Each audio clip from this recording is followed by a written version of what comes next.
I don't think surgery is as hard as we think it is. I know they're fucking they're gatekeepers. I think the know-how, of course, is, but I think the actual techniques are like not that much more difficult than spackling drywall or doing a bit of plumbing. I think it's whenever you see them actually reconstructing something, they're like, all right, and they'll like club it with a hammer to smash everything apart, and then like all right, let me get my saw out. Man, I've done this before. I've worked on old cars. Like you're just sanding all the edges off right now. Yeah. You're gonna put some Bondo on, and in a second. You seen him put organs back in people? Throw them at it like a piece of meat counter. You imagine that it's like Operation, where you're like, careful. This is where this goes. This is where that. No, just a like holiday punch from a bull the morning after into the sink. Like just true. Yes, they just dump organs back in, and it kind. I guess it just put them back in there. No, it just. I guess it just settles. Like it just kind of moves back around in your midsection. Yeah. And I mean, these people regularly like leave junior mints and paper towels in you. Sponges, forceps. Paper towels. Forceps. Springs. All that other shit sounds terrible, but junior mints, I'm kind of into it. Junior mint. Chocolatey. Yeah. That happened to a guy. It did, and it almost killed him. It probably would almost kill you, right? Like a bunch of sugar just floating around in there, rotting. That would almost kill you, then I'd be a goner. Yeah, but it's not in the.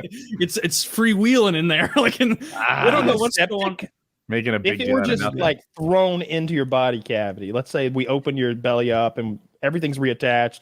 I think they were taking like a spleen out or something off the top of my head. But you just leave that junior mint in your body cavity. My best guess is it becomes necrotic, like that junior mint starts rotting away in you and bacteria's feeding on it, and you go septic in your stomach cavity. Yeah, I'm sure you die. Like it's nothing but the perfect food for the shit that would fuck you up. I can hear Kramer telling me that it's the perfect food for bacteria, Jerry. The perfect food for bacteria, Jerry. I love it. Jerry, you're not going to believe it. They dropped the junior mint in this. What if Kramer wanted to get the junior mint back? That would have been a better one. That was a Pigman episode. No, different. No, it was. Is that also the episode where the Pigman jumped off and fell on George's car, and then he wanted the hospital to pay for the damages to his car because a man had fallen off a building and crushed his car? And I was on George's side. Like, you're parked outside a hospital, and some loon jumps off the roof, crushes your car. That's on the hospital, right? Yeah, they can't be letting somebody some lunatic just run up on the roof. No, I think it's on the loon's fault. I don't blame the building.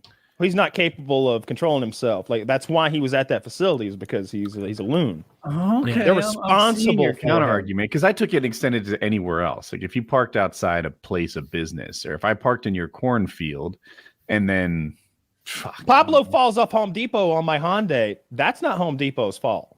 But Pigman jumps off the roof of St. Mary's. He was in their care. They allowed him to escape his restraints, gain access to said roof. And then, I mean, that was John Voight's car, Woody. That was a collector's item. You're kind of winning me over. I started on the other side, but he was under their care. I get it. I think he had grounds for a suit. I liked that episode. That was one time I was on George's side.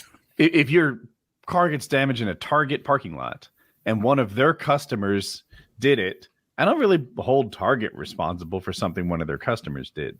No, definitely not. But if Target had an insane person shackled to a bed in the back, and it was like, Target, you got to keep this guy shackled up, and then that guy escaped and stole your car, I think Target's got something to answer for.